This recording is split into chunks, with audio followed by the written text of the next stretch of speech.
Hi friends, ഞാനിന്ന് പറയാൻ പോകുന്നത് തേപ്പിൻ്റെ വേദന എങ്ങനെ മറക്കാൻ പറ്റും എന്നതിനെക്കുറിച്ച്.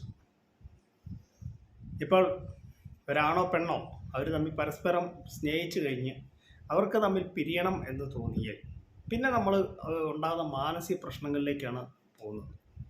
ആ വേദന എന്തൊക്കെയാണേലും പെട്ടെന്നൊന്നും ആ വേദന നമ്മുടെ മനസ്സിൽ നിന്ന് മാറില്ല.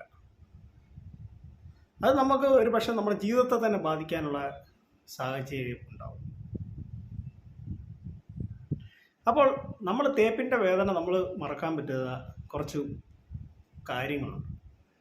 പെട്ടെന്നൊന്നും അത് ഒറ്റയടിക്കൊന്നും മറക്കാൻ നമ്മളെ കൊണ്ട് പറ്റത്തില്ല.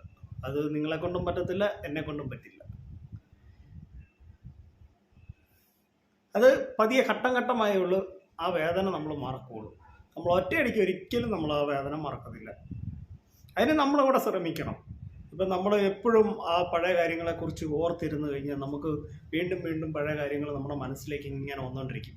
പിന്നെ നമ്മൾ എവിടെയെങ്കിലും ഒറ്റപ്പെട്ട് ഇരിക്കുകയാണെങ്കിലും നമുക്ക് ഈ വേദന നമ്മുടെ മനസ്സിലേക്ക് ഇങ്ങനെ വന്നുകൊണ്ടിരിക്കും.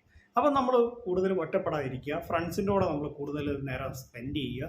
ഏതെങ്കിലും നിങ്ങൾക്ക് നല്ല ബെസ്റ്റ് ഫ്രണ്ട് ഉണ്ട്, അവരോട് നിങ്ങളുടെ കാര്യങ്ങളെക്കുറിച്ച് സംസാരിച്ചുകൊണ്ടിരിക്കുക ഫോണിലൂടെയോ. അല്ല, പിന്നെ നിങ്ങൾ കൂടുതലും സിനിമകൾ, നല്ല നല്ല മൂവി കാണുക, നല്ല നല്ല ക്രിക്കറ്റൊക്കെ കളിക്കുന്നവരാണെങ്കിൽ ക്രിക്കറ്റൊക്കെ കളിക്കുക. പിന്നെ മെഡിറ്റേഷൻ ചെയ്യുക.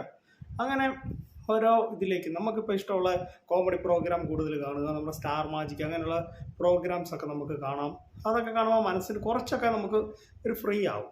അപ്പോൾ നമ്മൾ പതിയെ നമ്മൾ പഴയ കാര്യങ്ങളൊക്കെ മറക്കും. നമ്മൾ ഈ ഒറ്റപ്പെട്ട് നമ്മൾ എവിടെയെങ്കിലും പോയി ചിന്തിച്ചിങ്ങനെ ഇരിക്കുമ്പോൾ നമുക്ക് ഈ ഇങ്ങനെയുള്ള കാര്യങ്ങൾ നമ്മുടെ മനസ്സിലേക്ക് ഇങ്ങനെ വന്നുകൊണ്ടിരിക്കുക. അയ്യോ, അവൾ പോയല്ലോ, അവൾ എന്നെ തേച്ചിട്ട് പോയല്ലോ, ഞാൻ ഇനി എന്ത് ചെയ്യും, അവളില്ലാതെ എനിക്ക് ജീവിക്കാൻ പറ്റില്ല, അല്ല അവനില്ലാതെ എനിക്ക് ജീവിക്കാൻ പറ്റില്ല, അവൻ എന്നെ തേച്ചിട്ട് പോകും. അങ്ങനെയുള്ള കാര്യങ്ങൾ നമ്മുടെ മനസ്സിലേക്ക് ഇങ്ങനെ വരും. ഒരു കാര്യം നമ്മൾ ഇരിക്കുക, നമ്മളെ വേണ്ടാത്തവർ നമുക്കും വേണ്ട. പക്ഷെ അത് എത്ര വന്നാലും നമ്മളെ സ്നേഹിച്ചിട്ടുണ്ടെങ്കിൽ നമുക്ക് ആ വേദന നമ്മുടെ മനസ്സിൽ ഇങ്ങനെ കടന്നുകൊണ്ടിരിക്കും. അപ്പോൾ അത് കൂടുതലും ഞാൻ പറഞ്ഞ പോലെ നിങ്ങളൊന്ന് ചെയ്യുക. കൂടുതലും ഫ്രണ്ട്സുമായിട്ടൊക്കെ കൂടുതൽ ഇടപെടുക. പിന്നെ നമ്മുടെ ഫാമിലിയായിട്ടൊക്കെ കൂടുതൽ സ്പെൻഡ് ചെയ്യുക. പിന്നെ നിങ്ങൾക്ക് ആരെ വിശ്വാസമാണോ അവരോട് നിങ്ങളുടെ കാര്യങ്ങളൊക്കെ സംസാരിക്കുക. കുറേ നേരം നിങ്ങളുടെ ബെസ്റ്റ് ഫ്രണ്ട്സിനെ ഫോൺ ചെയ്ത് അവരോട് സംസാരിക്കുക. അപ്പോഴൊക്കെ നമ്മൾ പതിയെ നമ്മൾ ഘട്ടം ഘട്ടമായി നമ്മുടെ ഈ കാര്യങ്ങളൊക്കെ നമ്മളങ്ങ് മറന്നു പോകും. അല്ല, ഈ ബ്രേക്കപ്പൊക്കെ കുറിച്ച് നമ്മളിങ്ങനെ ചിന്തിച്ചുകൊണ്ടേയിരിക്കും. തേപ്പ് കിട്ടിയല്ലോ, അങ്ങനെയുള്ള കാര്യങ്ങൾ നമ്മുടെ മനസ്സിലേക്ക് ഇങ്ങനെ വരും. അപ്പോൾ അതുകൊണ്ട് ഇതുപോലുള്ള കാര്യങ്ങൾ നിങ്ങൾ ചെയ്യുക. അപ്പോൾ എൻ്റെ ഈ കൊച്ചു വീഡിയോ ഇവിടെ അവസാനിക്കുകയാണ്. നിങ്ങൾക്ക് ഇഷ്ടമായെങ്കിൽ വീഡിയോ ലൈക്ക് ചെയ്യുക, ഷെയർ ചെയ്യുക, എൻ്റെ channel subscribe. Thank you, bye bye.